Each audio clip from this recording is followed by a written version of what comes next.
The Argentum drifted through the Carina Nebula like a whale among dolphins, her massive hull catching starlight in dull patches where decades of space travel had worn away the stealth coating. Captain Sarah Chen stood at the bridge's observation window, watching the more nimble ships of the Skiteri collective dart around her vessel, their crystalline hulls gleaming with internal light. Their mock passes and playful loops reminded her of cats toying with prey. "They're broadcasting again, Captain," Lieutenant Rodriguez reported from his communication station, unable to keep the edge from his voice. More of the same. Chen didn't need to hear the actual transmission. For the past 3 days, since the Argentum had entered this disputed sector of space, the Skiteri had been sending the same messages. Queries about whether their museum piece had gotten lost, suggestions that they donate their ship to a historical archive, jokes about humans still using reaction drives in an age of quantum propulsion.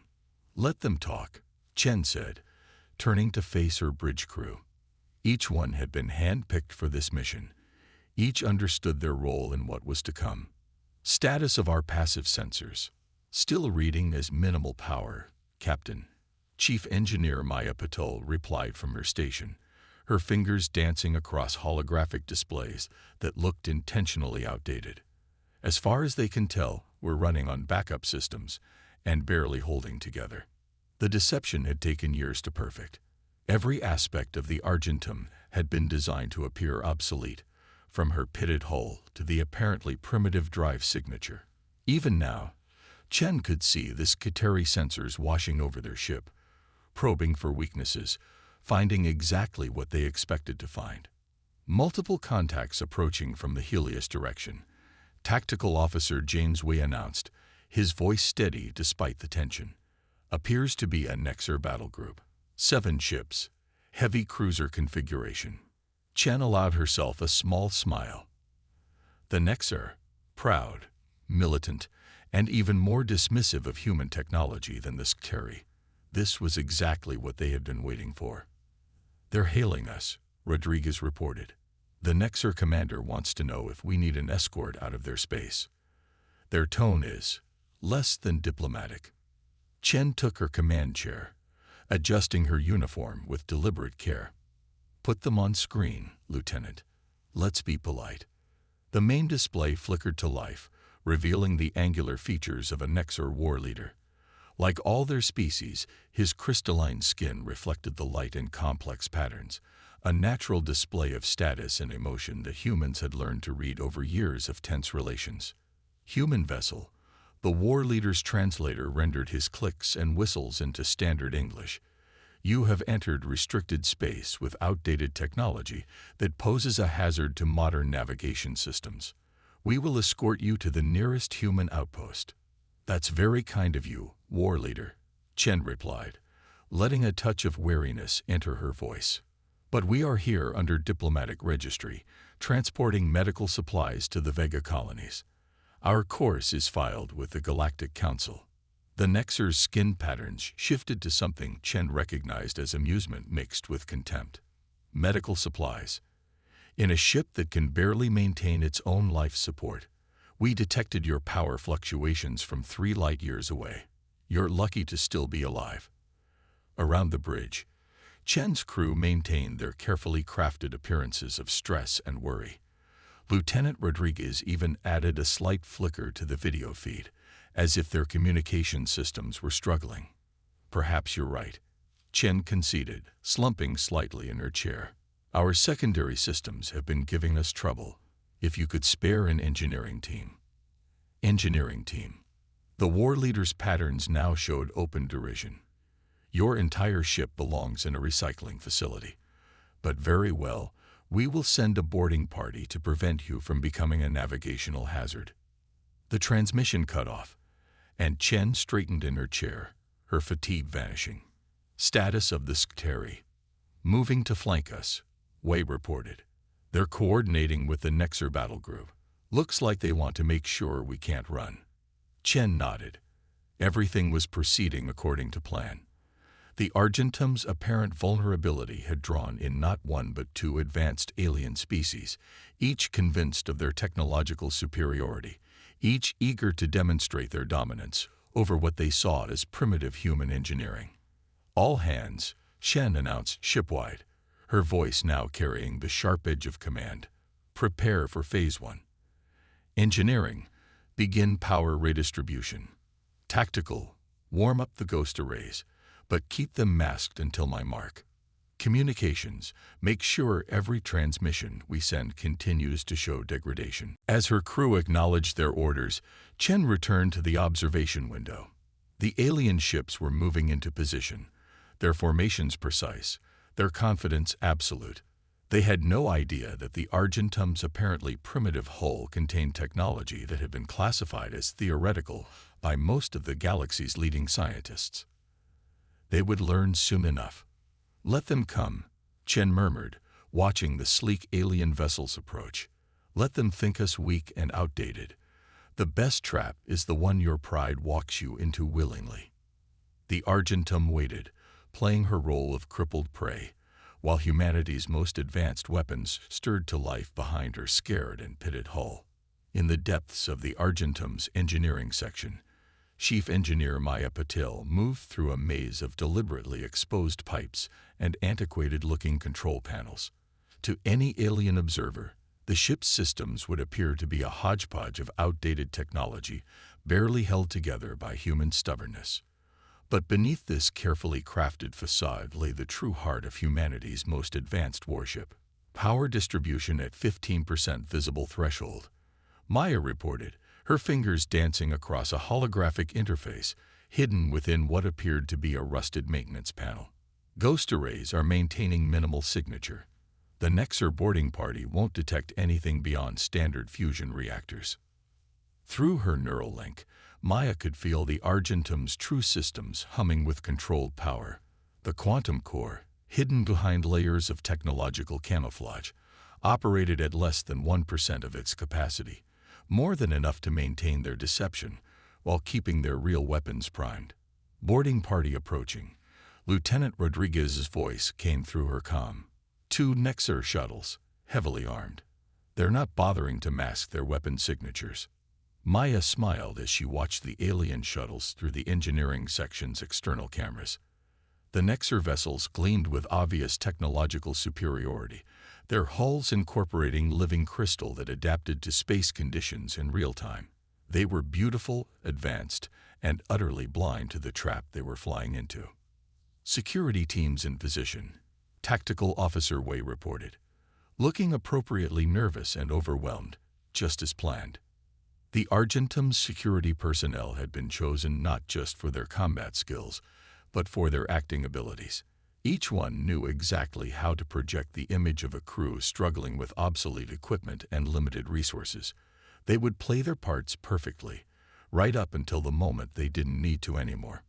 Maya made her way to the main docking port, where she would meet the Nexer engineering team. Her uniform was intentionally wrinkled, with grease stains that suggested long hours fighting with mechanical systems.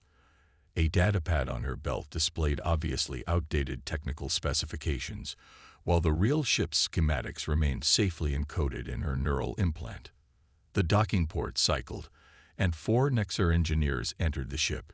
Their crystalline forms seemed to shine with internal light, and their environmental suits were marvels of alien technology. Maya noticed how their sensor appendages twitched with disgust as they took in the apparently primitive surroundings. "This is worse than we expected," the lead Nexer engineer said, their translator rendering the crystalline vibrations into clipped standard English. "How does this vessel even maintain pressure integrity?" Maya adopted an expression of defensive pride mixed with embarrassment, a look she had practiced for months. "We manage. The Argentum may not be pretty, but she's sturdy. We just need some help with power regulation." And power regulation. Another Nexer interrupted, their crystalline surface flickering with patterns that translated to incredulous amusement. "Your entire power grid is barely more advanced than chemical batteries. We're reading multiple system failures throughout the ship. If you could just look at our main reactor," Maya pressed, leading them deeper into the engineering section. Each step took them further into the Argentum's web of deception. We've been having trouble with containment stability. The Nexer team followed, their sensors sweeping every corner, finding exactly what the Argentum wanted them to find. They passed through corridors lined with fake maintenance panels, past deliberately malfunctioning control stations, and through clouds of carefully generated steam that suggested failing environmental systems. Meanwhile, hidden beneath layers of quantum camouflage, the ship's true systems continued their silent preparation. The ghost arrays absorbed and reflected the Nexer scans, feeding them false data while masking the advanced technology that surrounded them. In hidden compartments and behind holographic walls, weapon systems beyond anything the aliens had imagined waited for activation. Your fusion containment field is operating at barely 60% efficiency, the lead Nexer announced after examining what they thought was the main reactor. The magnetic bottles could fail at any moment. This ship is a danger to everyone in the sector. Maya wrung her hands in apparent distress. Can you help us stabilize it? We just need to reach the Vega colonies. This vessel isn't going anywhere except a recycling facility, the Nexer declared. We're declaring it a hazard to navigation under Section 47 of the Galactic Transit Code. Your crew will be evacuated to our ships. I'll need to inform the captain, Maya said, injecting a tremor into her voice. She'll want to review the regulations. Your captain has no choice in the matter. The Nexer's translator rendered their tone as absolutely final. We've already begun transmitting our findings to this Carry fleet. They concur with our assessment.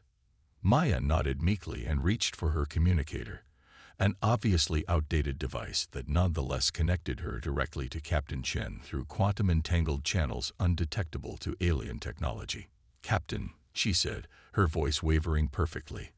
The Nexer engineers say. They say we have to abandon ship. Something about Section 47. On the bridge, Captain Chen allowed herself a small smile as she received Maya's signal. The Nexer and Skiteri had taken the bait completely. Their own prejudices and pride had blinded them to the truth hiding behind the Argentum's carefully manufactured facade of incompetence. Understood, Chief Engineer, Chen replied, making sure her voice carried just the right note of resignation. Begin shutdown procedures. We'll prepare for evacuation.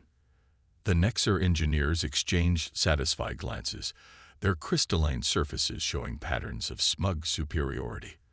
They had no idea that the shutdown procedures Maya initiated were actually bringing the Argentum's true weapons online, or that their own advanced sensors were about to be turned against them. The trap was almost ready to spring. The evacuation order spread through the Argentum like a ripple in still water. Crew members moved with carefully practiced disorder, appearing to scramble for emergency positions while actually sliding into perfect battle stations. The Nexer and Skiteri ships drew closer, their formations tightening around what they believed to be a dying vessel. Captain Chen watched the alien ship's approach on her real tactical display, hidden beneath the flickering, apparently malfunctioning main screen. The enemy vessels had arranged themselves in a standard rescue configuration, a formation that would, in moments, prove to be their undoing.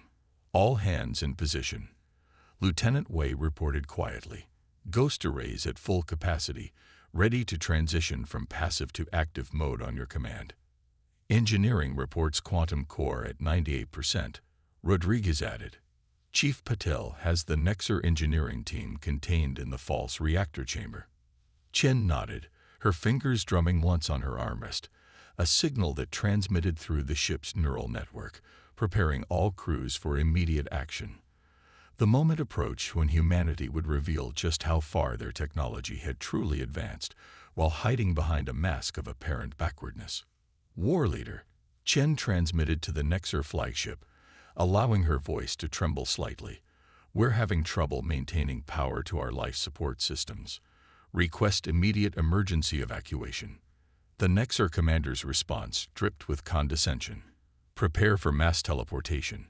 We will begin with your bridge crew. Your vessel will then be tractored to the nearest disposal facility. Understood, Chen replied. Opening emergency bulkheads now. But instead of exposing the bridge to emergency teleportation protocols, The Argentum activated its primary defense system. Quantum fields shimmed into existence, invisible to alien sensors, but utterly impenetrable to their transportation technology. Simultaneously, the ghost arrays transformed from passive scanning devices to active weapon systems. Now, Chen commanded, all pretense of weakness vanishing from her voice. What is this? The Nexer war leader's translator couldn't quite capture the mixture of surprise and alarm in their crystalline frequencies. Our sensors show. Your sensors show exactly what we wanted them to show, Chen interrupted, her voice now carrying the full authority of her command. They're still showing you what we want them to show. In fact, your entire sensor network has been compromised since the moment you arrived.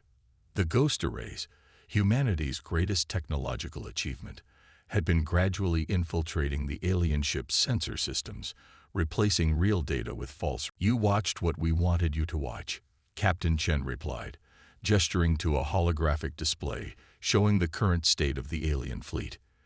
Each vessel hung powerless in space, their sophisticated systems completely under the Argentum's control. Every public advancement we made was carefully calculated to maintain an image of steady but unremarkable progress. The Skitari ambassador, brought aboard alongside the Nexer leader, moved closer to examine one of the bridge stations. Their tentacles waved in agitation as they recognized components that their own scientists had deemed theoretical. The ghost arrays, they said. We thought they were a failed experiment. Our researchers concluded they were impossible to stabilize. Maya stepped forward from her engineering station, her previously meek demeanor replaced with confident authority. We solved the stability issue 15 years ago, but we continue to publish research papers documenting our failures in that field. Your own scientists helped convince everyone it was impossible, while we perfected the technology in secret. Around the bridge, holographic displays showed the true extent of the Argentum's capabilities. The quantum core, far from being the unstable fusion reactor the aliens had detected, was actually a fifth-generation zero-point energy matrix. The ship's hull, which had appeared to be deteriorating metal, was composed of programmable matter that could adapt and respond to any threat. But why? The Nexer war leader demanded. Why maintain this deception? Your technology, you could have dominated the galactic community years ago. Chen's expression remained neutral, but her voice carried the weight of years of careful planning. Because domination was never our goal. We watched how advanced species treated those they considered technologically inferior. We saw the exploitation, the condescension, the casual cruelty justified by claims of superior development. Lieutenant Wei brought up historical records on the main display. Countless instances of Nexer and Skitari ships harassing primitive vessels, forcing unfair trade agreements, demanding technological tributes in exchange for safe passage through their space. We chose to wait, Chen continued, to watch and learn, to understand not just your technology, but your societies, your prejudices, your weaknesses, and yes, to develop countermeasures for every advantage you thought you held over us. The Argentum's systems hummed quietly around them, each sound a reminder of how completely the tables had turned. Through the viewing ports, the alien leaders could see their mighty warships being systematically stripped of their offensive capabilities by the ghost arrays. Your weapons are being disabled, Maya explained, her fingers dancing across her control panel. Your quantum communications networks are being restructured. We're not destroying anything, just ensuring they can't be used aggressively again. The Nexer war leader's patterns shifted to something the human crew had never seen before, perhaps an expression of their civilization's first experience with true helplessness. You're rewriting the balance of power in the entire sector. No, Chen corrected them. We're establishing an actual balance. Your ships will be returned to you, but the ghost arrays we've installed will remain. Any attempt to use your technology to bully or exploit other species will result in immediate shutdown of your offensive capabilities. You can't enforce this across an entire sector. The Skitari ambassador protested. Your ship, advanced as it is, can't be everywhere at once. Rodriguez allowed himself a small smile as he brought up another display. The Argentum isn't the only ship we have. She's just the first one we've revealed. Right now, throughout known space, other primitive human vessels are implementing the same protocols on every Nexer and Skari fleet they can find. The alien leaders stared in shocked silence as reports began flowing in from across the sector. Everywhere, their mighty fleets were being systematically neutralized by human ships they had dismissed as outdated or irrelevant. Years of carefully crafted deception were paying off in a single coordinated operation that would reshape galactic politics forever. Your species will face consequences for this, the Nexer war leader warned, though their patterns showed they didn't fully believe their own threat. The other advanced civilizations will face the same choice you face now, Chen interrupted. They can accept a new era of genuine cooperation and mutual respect, or they can have their ability to exploit others permanently revoked. We've spent decades preparing for either outcome. Maya's console chimed softly. Final system locks are in place, Captain. All alien vessels are secure, and their crews are unharmed. Ghost arrays are functioning at optimal efficiency. Chen nodded, then turned back to their unwilling guests. Now shall we discuss the new terms of interaction between our civilizations? I believe you'll find we've prepared a very comprehensive proposal for peaceful coexistence, one that ensures everyone's rights and dignity are protected, regardless of their apparent technological status. The alien leaders looked at each other, their species' ancient rivalry temporarily forgotten in the face of this unprecedented situation. They had come expecting to rescue a primitive vessel. Instead, they found themselves facing a civilization that had outmaneuvered them so completely that they hadn't even realized they were in a competition. 3 months after the Argentum incident, as it came to be known throughout the galaxy, Captain Sarah Chen stood before the Galactic Council. The Grand Chamber, with its soaring crystalline arches and quantum field displays, had been designed to humble lesser species. Now it seemed smaller somehow, its elaborate architecture a reminder of the pretensions humanity had so thoroughly shattered. The council members, representatives from the galaxy's most technologically advanced civilizations, watched her with a mixture of newfound respect and lingering unease. The Nexer and Skari delegates, once among the most dismissive of human achievement, sat quietly in their designated positions, their recent experience having taught them the value of humility. The human deception was unprecedented in scale, the Arcturian chief speaker declared, their bioluminescent form pulsing with carefully controlled patterns of agitation. For decades, you hid your true capabilities while maintaining an elaborate facade of technological inadequacy. The ethical implications alone are far less concerning than the ethical implications of how advanced species have treated their inferiors, Chen interrupted smoothly. Behind her, holographic displays showed countless documented instances of technological bullying and exploitation. Humanity chose to hide our progress precisely because we observed how the powerful treated the seemingly weak. Maya Patel, now serving as Earth's chief technical liaison, stepped forward with her own presentation. The chamber's advanced displays flickered as they interfaced with human technology, showing the true extent of Earth's scientific achievements. What you're seeing is only a fraction of what we've developed, Maya explained. The ghost arrays that now monitor your fleets represent perhaps our 4th-generation technology. We've found that the best way to ensure peaceful cooperation is to maintain certain technological advantages in reserve. The council chamber erupted in a cacophony of protests and demands, each species translator struggling to keep up with the overlapping arguments. Chen waited patiently until the Arcturian chief speaker called for order. You cannot expect us to accept this situation indefinitely, a Nexer representative declared.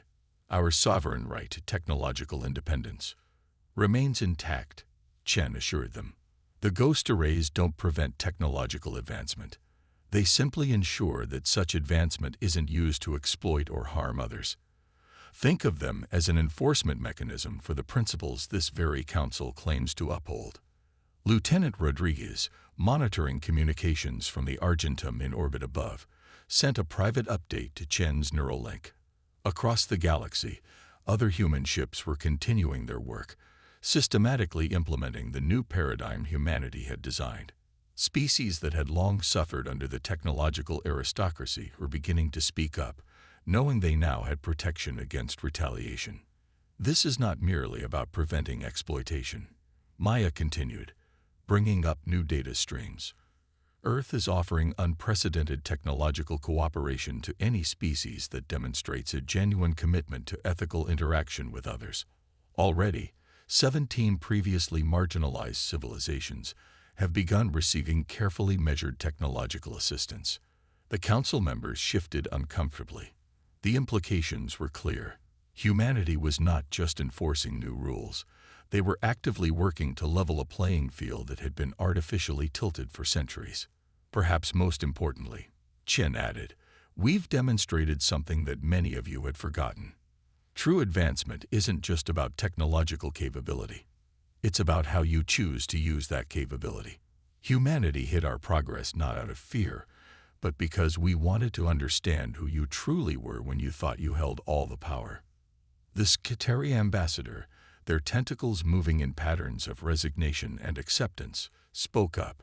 And now that you've learned who we are, now we help you become who you claim to be, Chen replied. The Galactic Council was founded on principles of mutual respect, technological exchange, and protection of developing civilizations. We're simply providing a mechanism to ensure those principles are actually followed. A soft chime echoed through the chamber, a signal from Lieutenant Wei aboard the Argentum. More ships had been discovered trying to circumvent the ghost arrays. As the council watched, the holographic displays showed these vessels being efficiently and harmlessly neutralized by human technology. We understand this transition is difficult, Maya offered diplomatically. Earth spent decades preparing for this moment, developing not just the technology, but the ethical frameworks and support systems needed to implement such sweeping change. The Arcturian chief speaker's bioluminescence pulsed with what might have been grudging admiration. You have orchestrated perhaps the most significant shift in galactic power dynamics since the formation of this council.